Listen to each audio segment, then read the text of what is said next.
How does storytelling play a part in Asian American culture? I think that it's very much part of the culture. A lot of times it's actually very detailed. I would say kind of dramatic too, more so of like, I feel like with the Asian community, it's such a small community, even though there's a lot of people, but everybody tends to know your business. It's very much gossip driven. Like, oh, and very competitive. Like, you know, what school did your son go to? What job, what career are they in? How much money are they making? Like, what house are they living in? Like, very competitive by nature from an intellectual standpoint and a career standpoint. But for the most part, I feel like a lot of the stories is very like animated and dramatic and maybe like overdone or just like, like it's not, this, I wouldn't say fabricated, but for the most part, just more than what it is. It was just, I feel like I know everybody's business. Like I know who dated who was married to who got a divorce, who had an affair. Like my family owns a restaurant. My aunt can tell you stories for days because we've been in business for 20 years. And she'll tell me, she's like, this is from the second wife and this is like the second husband and she cheated on her with this guy and now they have this kid, but now they're happy. And I'm like, whoa, like I just came here to have lunch. Like I know everybody's business. I don't even know, like, they don't even know anything about me, but it's just, that's just the way it is. Your parents came over here. Yeah. What was the situation when they left? It was just more for a better life, just pursuing that American dream. It is communist ran over there in both China and Vietnam. So at the end of the day, having the opportunity for a better education, they're doing it for their children. It's not so much for them. They're very much established over there. They have their own businesses. They went to school out there. That's their market.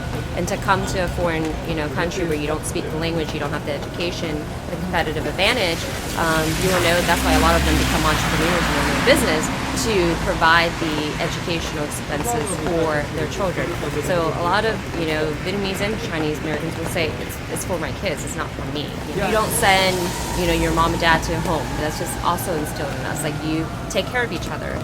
It's not just your immediate family, like your brother and your sister. It's your aunt and uncle, your first cousin. So every time we have a get together, it's all my aunt and uncle and all my first cousins. And so like it becomes a big, gathering. It's never just like, it's just mom, dad, brother, and sister. That's it. That's the holiday. It's like, everybody comes together. And that close-knit, I think, it just isn't normal for the American culture if you really think about it, because, you're leaving at 18.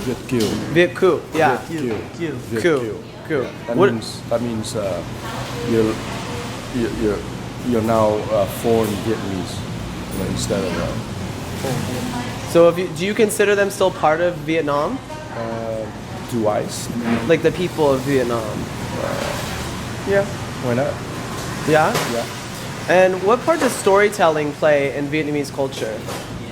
Storytelling plays. Can you more? Like when the women are in the kitchen, they're talking stories, or when men, or maybe your grandpa told stories. Like how does that make the family come together?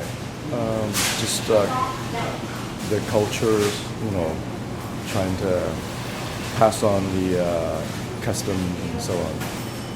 Do you think that Vietnamese Americans have lost touch with their culture here, or are they regaining it? Not the first generation anyways. Okay, maybe there's perhaps a second generation. Less people know Vietnamese now. Yes, that's true. How would you describe the community here in Little Saigon? I think it's a pretty good community. All kinds of restaurants and goodies. Okay, thank you. But I gotta go. Yeah, okay, thank you. So I spent a few days trying to get interviews from different people here in Little Saigon. It was really difficult to find people that were willing to talk about the Vietnamese culture. Some, they didn't want to bring back memories from when they had to come here. Some, I think, were just scared to talk on video. Other, the culture remains hidden and shadowed and closed to foreigners. So that's all I can report for now.